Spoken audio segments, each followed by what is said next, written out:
Hello again, collectors. So I have a little soft spot for the Mazda MX-5, or Miata as I know it, because I used to have one of the first generation ones. But today we're looking at the third generation, which is body code NC, and this generation was available between 2005 and 2015. It was the first Miata to have an optional hardtop, a retractable hardtop that actually took up no extra space in the trunk.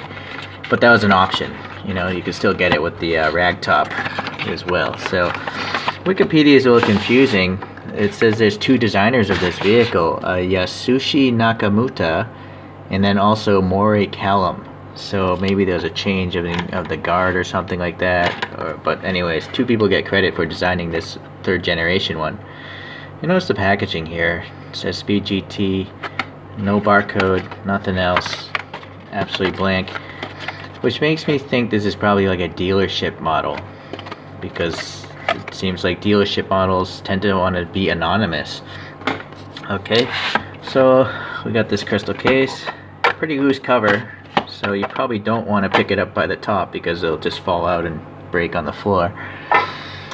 Okay, so we do have here, it says Mazda Roadster. Alright. There is a little antenna here, so it makes me a little hesitant to remove it from the base. In fact, I guess I will, because I want to compare it to the Kyosho I have of the 4th generation. But I think after this review I'm going to put it back on the base, because I tend to drop stuff. I'm a clumsy dude. Okay, let's see here. Let's compare these photos here. Now, I am under the suspicion this model might be of the 25th anniversary Miata, which was from 2014. And the reason why is because the fog lights here in the front bumper, they have this kind of shape to it, whereas the earlier models have more of a swept fog light recess. So, and also the windshield of this model here is blacked out, like the entire frame.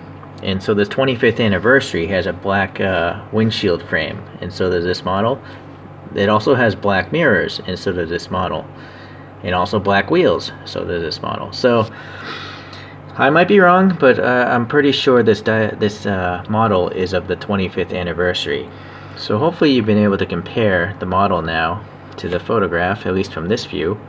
And let's see here from the side view. So just get it in here. So it's not bad. I don't see anything. Well, initial impressions is pretty good, but let me carefully put that down, get a better light angle, and the dental pick will come out for some scrutineering. Okay, so yeah, I gotta hold this without messing up that antenna. Okay, so first thing is this blue is really cool. It is a metallic, but it's such a fine metallic, you know, it doesn't look really splotchy or anything like that. So it's very nicely done. Okay, so on the side here, what is a bit odd, I don't see it on the photographs of the real cars. What is this big white circle? You know, I would imagine it's supposed to be like a blinker of some sort, but it's not on the photo of the real car. There's like a rectangular badge on the real car. So that's a little weird. The door handle is really nicely done. It's hit with some silver, and that is realistic to the real car. And also there's depressions for your fingers above and below it. So that's a good door handle. These wheels are really nice, and you can look and see there's a brake system behind those black wheels. Seems to be like a little silver. And, well, I think the brakes are spinning with the wheels. It's hard. I don't see a brake caliper.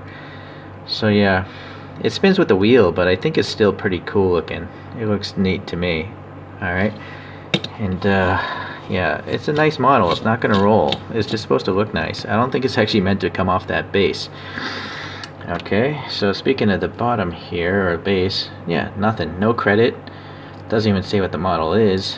So that's not really good for long-term collectability. But anyways, it is screwed together.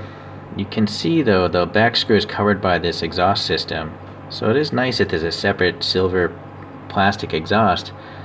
Or maybe it's not separate. No, it must be. I think it's just glued down. So unfortunately, if you want to modify anything, maybe do a wheel swap or something, or repaint the interior, you're gonna have to remove this first and probably have to just repaint this again, you know, before you put it back on. The tires are just slicks. There's no treads or anything like that. That doesn't really bother me so much. I'm okay with it. Okay, so yeah, mindful of this antenna. This rear antenna is really nice. This is going to be really easy to break. Okay, so looking at the rear view, the Mazda logo looks pretty nice. Let me zoom in here. Look at that. That's a really nice logo. I can feel it. I can feel dimensions of it. So I think it's one of these chrome plastic stickers or something. I don't know. I don't see any like crazy glue around it. I'm not sure how that's done. I don't know if there's clear coat over it either.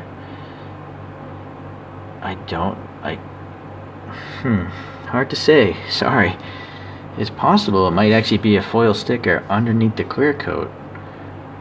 But it's weird. Usually on these things there's like a little extra glue residue, but I don't see any of that.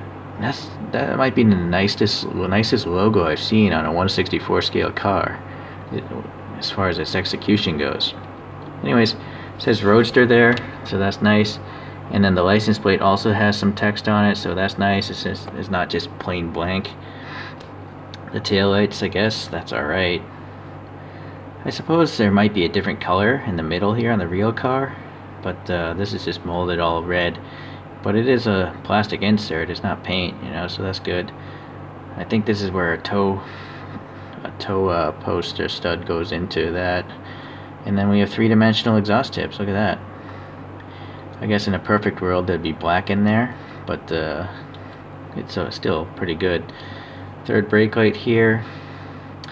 I'm not sure if this is a rag top, or actually, since this is black, I suspect this might be one of the hardtop versions, where it's a polycarbonate roof, but it actually is a convertible. Okay, so panel gaps are pretty nice. Look, it's thinner than my dental pick, right? So that's a pretty tight panel gap. Here's the fuel filler door, looks pretty good. Let's go to this side. Yeah, again, this paint is nice, and what's weird is on this side there's that rectangular badge, which I'm assuming is like the 25th anniversary. Let's see if we can read this. Yeah, look at that, it says 25th anniversary, so my guess was correct. But why is that badge only on one side of the car? It's on both sides of the real photos, so that's a big oversight. You know, I think they just forgot. Right? It's not on this side of the car. Weird. Very weird. Okay, so does seem to be some sort of weirdness in the paint there. It's underneath the clear coat. Okay. Now, oh, I didn't even pay attention. There are reflective stickers here in the mirror, so that's as realistic as it gets. You can actually see a reflection. Oh, okay. So then the front end, it says Roadster again on the license plate, which is nice. Silver painted fog lamps, inserted headlights, and there's some sort of silver light bucket underneath this clear, and it's got some molding to it, so that's pretty good. It looks like here behind the lens is like a bulb there, and then a deeper recess there, so that's a pretty good headlight. And then again, this front badge, it's definitely raised. I can feel the height difference. What I can't feel is any resistance where the edges meet, so it is possible that thing is under the clear coat. If it is, that's really fantastic. Okay, wow, and then some texture here in the grille, which is good. Alright, let's look at this interior. Wow, that's pretty nice. Let me zoom in a little bit here, try to hold it steady. So the steering wheel itself has the Mazda logo. It's not perfectly vertical, unfortunately, but again, it's some sort of foil sticker or something. It's not printed. It's so reflective. I think it's a foil sticker. But you can see printing here on these HVAC vents. The whole center console's got all these details. There's a reflective sticker here in the rear view mirror. The instrument panel has a bunch of details there. You know, the gauges and stuff are there. And they're not just plain circles. You can actually see the needles and stuff too. So little kind of a lame shift knob, but it's alright. And then we got two-tone seats, black and white seats. Here's the e-brake lever. It seems to be a separate piece. A little red accent there on the dashboard. Wow, so this is really nice. If you guys are curious, I got this off AliExpress. You'll just have to do a search, you know, MX-5 64 or maybe Miata 64, I forget. I ordered it a few weeks ago. But anyways, it's a nice model. I didn't expect it to be this good. The photos made it look nice, but this is I would say super nice. This is nearing like a resin quality model, you know, with the little antenna and all that detail work on the interior. That's one of the best interiors I've seen in a while. So very cool. Yeah, I would say this is definitely a must buy if you like Miatas especially, but even if you just like sports cars. I believe the Miata is the #1 selling sports car in history across its 4 generations. So speaking of the 4th generation, let's pull out the spin go round and compare it to the Kyosho. So we got a little mountainous road there. And then this Kyosho here is a 4th generation Miata. I think I have a review of this somewhere in my history. You just have to do a search. Okay. And the Kyosho is a nice model, as typical from that brand. It's just not as nice. You see the logo on the Kyosho is just printed on. It's silver paint, I think. Whereas the blue car, it's a separate piece of metal. There's no antenna on this one, of course. There is some silver on the mirrors of a Kyosho, because this was one of the crystal case Kyoshos, not a blister pack. The blisters don't have any reflectivity on the mirrors.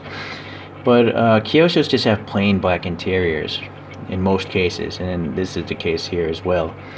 So, although this is a nice model and all, this is next level. There's so much more work going on this model that is definitely just better. You know, I like Kyosho, but this is much better. Again, I think it's a dealership model, and it seems like dealership models tend to be a higher level than just regular retail models. At least that's my experience. And also XLT Off-Road Bear got a few. He's got a recent video on it, and he has some pretty nice looking dealership models that we think.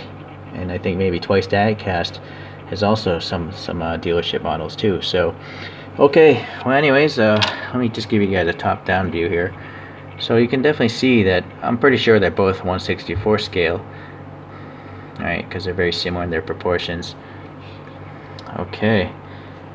Yeah, very happy this time around, which is odd. I'm usually quite negative in my reviews, in case you haven't watched many of them. But I'm really happy about this one. So, again, just search AliExpress, or I'm sure maybe some eBay sellers selling this thing. But I just did a search for 64 in MX-5 or 64 Miata. Alright guys, I'll catch you guys in the next review. Thanks.